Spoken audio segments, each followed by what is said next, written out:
Aí, meus amigos, e vocês também, minhas amigas, hoje eu trago um vídeo para vocês em que mostra que aquela quantidade necessária de assinaturas para que o regime de urgência acontecesse com a PL da anistia foi conseguido na Câmara dos Deputados. Agora o presidente Hugo Mota fica na obrigação de encaminhar. Claro que vai ao Senado, mas já foi conseguido inclusive um número maior do que o necessário. Também um comentário da Rede Globo que agora sim já se rendeu. Eles acreditaram que isto não aconteceria, mas como aconteceu, eles já estão dando até o seu parecer da possibilidade que deve acontecer com a provável anistia daqueles do 8 de janeiro.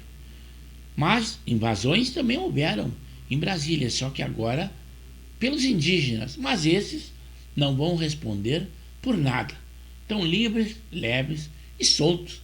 Eles não são de direita, também não se declaram bolsonaristas, são tão somente manifestantes e tentaram invadir, mas são indígenas.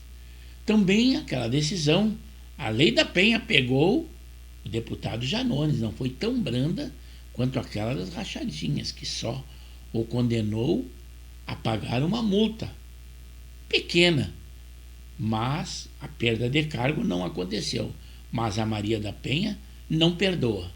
Vamos então a esse comentário da Rede Globo, agora admitindo a possibilidade da aprovação da Lei da Anistia e também aquele pronunciamento da Gleisi Hoffmann, que não agradou nem petistas, que são contrários à anistia, e nem ao Supremo, mas ela é a nova ministra, aquela que é mulher e bonita, conforme o presidente Lula. Está aí a reportagem da Rede Globo.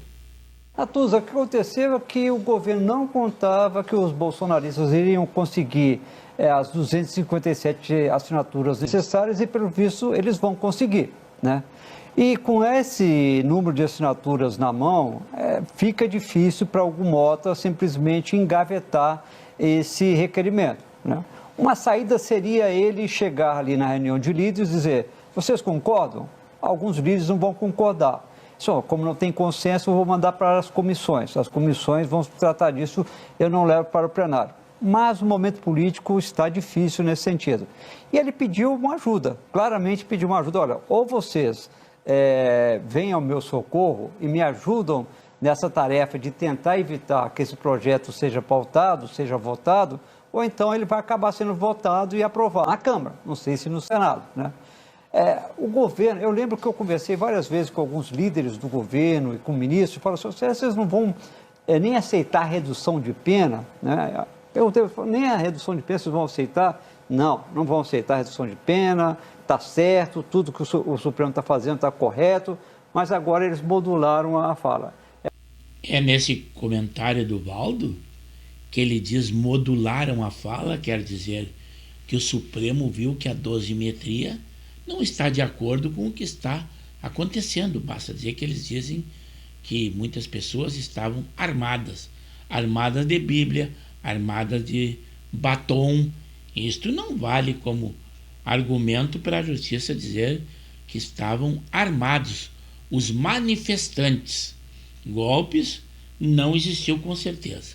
Mas se vocês pensam que o futebol está tranquilo, que nada, uma briga entre torcedores colombianos em Porto Alegre após a derrota do Atlético Nacional para o Internacional de Porto Alegre resultou em um homem morto. Já lá no Chile, o jogo entre Colo-Colo e o Fortaleza, houveram invasões de campo e também nesse tumulto 2 pessoas foram mortas. A CBF, ela solicita a vitória do Fortaleza. Esse jogo é pela Libertadores da América. Mas eu trouxe também o estado de saúde no dia de hoje, noticiado pela rádio Itatiaia, para que vocês saibam qual a situação real no dia de hoje do ex-presidente Jair Bolsonaro. Ao ser socorrido às pressas no Rio Grande do Norte, ex-presidente Jair Bolsonaro não deve precisar passar por cirurgia. O ex-presidente Jair Bolsonaro está internado em um hospital particular em Natal, no Rio Grande do Norte, tratando uma complicação intestinal. Bolsonaro cumpria agenda com aliados no interior do estado quando relatou fortes dores abdominais e foi hospitalizado. Ele foi levado primeiro para uma UPA na cidade de Santa Cruz e depois foi conduzido de helicóptero para Natal. Os médicos informaram em uma coletiva de imprensa no início da tarde que a condução do caso permanece clínica, com foco na recuperação da funcionalidade intestinal afetada por complicações decorrentes da facada sofrida por Bolsonaro em um atentado em 2018 durante campanha eleitoral em Juiz de Fora. Em uma publicação nas redes sociais, Bolsonaro disse que o quadro é estável e que se recupera bem, sem febre e com boa evolução clínica. O ex-presidente da República afirmou ainda que, com a ajuda dos médicos e a proteção de Deus, em breve estará de volta para retomar a missão de percorrer as 5 regiões do país. Pessoal, parece que essa semana não foi nada boa para os esquerdistas. A queda na popularidade do presidente Lula continua. Gleisi Hoffmann, com seu pronunciamento, não agradou nem petistas e nem o Supremo Tribunal Federal. E o deputado Janones, agora a lei da Penha veio com mão de ferro sobre ele. Não teve a brandura daquela de que ele foi só multado por ter admitido que fazia rachadinhas e sofreu só uma multa e continua sendo deputado. Mas vejam aí a lei da Penha. Esta não perdoa. Informo que é uma notícia sobre o André Janones, da Letícia Casado.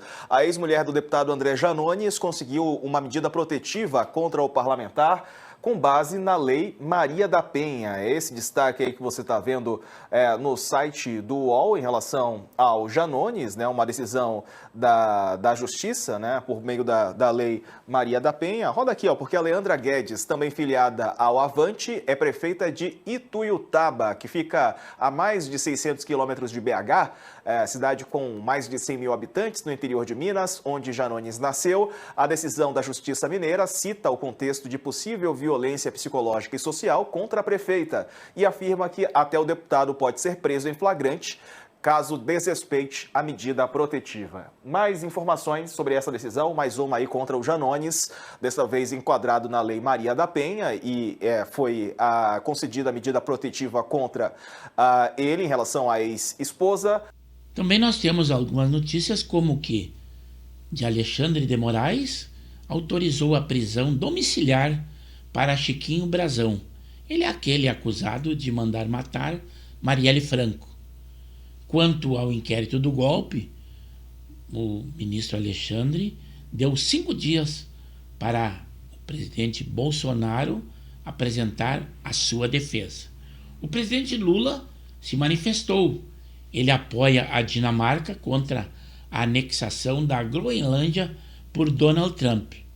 Mas, para quem mandou representação na posse do Irã e também já foi homenageado e elogiado pelo chefe do Hamas, vai esperar o quê? Essas são as atitudes do nosso presidente. O governo federal confirmou o pagamento do reajuste de servidores federais, agora já no mês de maio. Mas as notícias estão aí. Os comentários, estes são por conta de vocês. E eu gostaria que fosse no canal de Pepe Severo no YouTube. E se acharem por bem, que se inscrevam também no canal. Nós temos edições diárias e os mais variados assuntos.